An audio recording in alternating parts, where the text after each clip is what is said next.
Hi everyone, welcome to my channel. This is Mansi Ratodi. जैसे कि आप जानते हैं, हम पॉलिटिकल थॉट की सीरीज़ कर रहे थे जिसमें हमने काफ़ी सारे थिंकर्स के बारे में डिस्कस कर लिया है। सो आज की वीडियो में हम बात करने वाले हैं मोहम्मद इकबाल के बारे में। So without wasting more time, let's begin. देखिए, मोहम्मद इकबाल को जनरली अल्लामा इकबाल भी कहा जाता है। वो 20वीं सेंचुरी के 4 आर्मी मुस्लिम्स के बीच में एक बहुत ही इंपॉर्टेंट इंटेलेक्चुअल रहे थे। इंटेलेक्चुअल का मतलब होता है बुद्धिजीवी, ठीक है। उन्हें अपने उर्दू और फारसी पोइट्री के लिए पूरे वर्ल्ड में भी जाना जाता है। इसी के साथ वो पॉलिटिक्स के प्रैक्टिशनर भी रहे थे। वो शायरी और पॉलिटिक्स में फिलॉसफी के एलिमेंट्स को मिलाने में भी सक्सेसफुल हो गए। चलिए अब हम इनकी कुछ अर्ली लाइफ के बारे में जान लेते हैं। देखिए, जो मोहम्मद इकबाल का जो बर्थ है वो बेसिकली 27 फरवरी 1873 को पंजाब में सियालकोट में उनका बर्थ हुआ था। उनके जो पूर्वज थे वो कश्मीरी ब्राह्मण थे जिन्होंने लगभग 300 साल पहले इस्लाम धर्म अपना लिया था। उनकी जो इनिशियल एजुकेशन थी वो एक ट्रेडिशनल मकतब में हुई। बाद में उन्होंने सियालकोट मिशन स्कूल में एडमिशन ले लिया और 10th क्लास पूरी करने के बाद हायर एजुकेशन के लिए वो लाहौर चले गए और वहाँ गवर्नमेंट कॉलेज में उन्होंने एडमिशन लिया।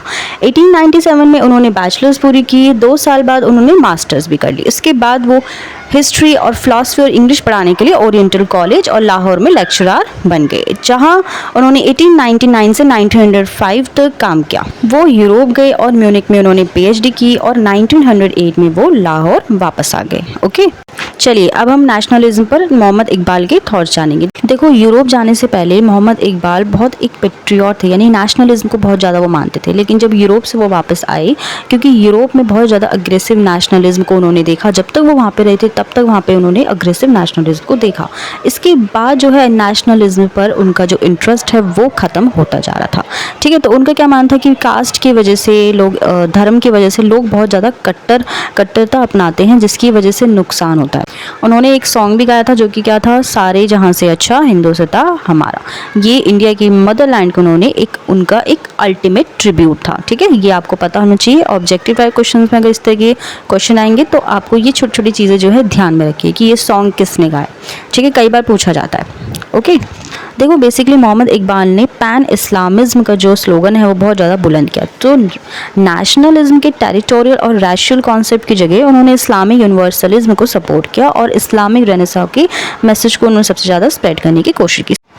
सो आइडियल स्टेट की खोज करते हुए इकबाल को इस्लामी फिलॉसफी में इसका एक बेस मिल गया। तो इसमें कास्ट, क्रीड, कलर और इकोनॉमिक स्टेटस के भेदभाव को भुलाकर सब ह्यूमंस की इक्वालिटी को एक्सेप्ट किया गया। तो इकबाल को इसी तरीके के आदर्श में ह्यूमन इमांसिपेशन का रास्ता जो है वो दिखाई दिया। सो अब इकबाल ने क्या महसूस किया कि जाति और देश पर बेस्ड जितने भी नेशनलिस्ट इस्लामी जगत की यूनिटी में दरार पैदा करता है। तो मुस्लिम जो नैरो पेट्रियाटिज्म और फॉल्स नेशनलिज्म के भुलावे में आकर अपने जो रियल कैरेक्टर को भूलने लगे हैं। और इकबाल ने मुस्लिम्स को जगाने के लिए ये नारा भी दिया, चीन ओ अरब हमारा, हिंदुस्तां हमारा, मुस्लिम है हम वतन है सारा जहां हमारा। तो भारतीय मुस्लिम्स को एक करने के लिए उन्होंने ये मैसेज दिया कि उनकी जो नियति अपने लिए एक सेपरेट स्टेट स्टैब्लिश करना है और इसी थॉट के चलते आगे पाकिस्तान भी बना। ओके, इसी के साथ मोहम्मद इकबाल का एक कदम पूरी तरीके से शायरी और फिलॉसफी में था। उनकी दूसरा जो कदम था वो धीरे धीरे पॉलिटिक्स की दुनिया में भी वो अब एंटर होना चाह रहे थे। 1908 में भारत में लौटने के बाद वो पंजाब में प्रांतीय मुस्लिम लीग में वो शामिल हो गए। यहीं से मोहम्मद इकबाल की जो चिंता है वो सिर्फ मुस्लिम इंटरेस्ट से ही जुड़ी रही थी। तो इस काम में वो अपने आप को लगाने के लिए उन्होंने मुस्लिम्स के साथ भी कई बार उनके आर्ग्यूमेंट्स हो जाते थे कि जो मुसलमान हैं, जो मुस्लिम्स हैं, वो फॉरेनर्स का बेकार में ही वो उनके अगेंस्ट जा रहे हैं। उन्हें मतलब मुस्लिम्स को फॉरेनर के साथ बनाकर चलनी चाहिए, यानी ब्रिटिशर्स के साथ बनाकर चलनी चाहिए। तो उन्होंने उन कई मुस्लिम्स और ग्रुप्स से भी डिसअग्री किया जो फ्रीडम जो स्ट्रगल चल रहे थे उसमें एक्टिव थे। इसी के साथ मोहम्मद इकबाल ने 1927 में पंजाब लेजिस्लेटिव के लिए चुने गए और उन्होंने सभा की चर्चाओं, जितने भी डिबेट्स वहाँ होती थी, उसमें वो एक्टिवली पार्टिसिपेट वो करते थे। 5 मार्च 1927 को बजट में जब बहस हो रही थी, जब बातें डिस्कशंस हो रहे थे, तो उसमें वो पार्ट लेते समय उन्होंने वीमेंस के लिए गाँव की सफाई और मेडिकल हेल्प के लिए फंड की मांग की। इसी के साथ उन्होंने लोगों की एजुकेशन के लिए भी फंड की मांग की और उन्होंने साथ ही साथ इस बात पर जोर दिया कि मुस्लिम्स को खुद अपने जो इंस्टीट्यूशंस पर ध्यान देना चाहिए, इंस्टीट्यूशंस अपने स्टैब्लिश करनी चाहिए और इसी के साथ उन्हें अपनी हिस्ट्री और कल्चर से भी जुड़ना चाहिए। सो फ्रेंड्स, ये थे मोहम्मद इकबाल के थॉट्स। सो बेसिकली इन्होंने नेशनलिज्म का रेपुडिएशन किया है, यानी कि खंडन किया है।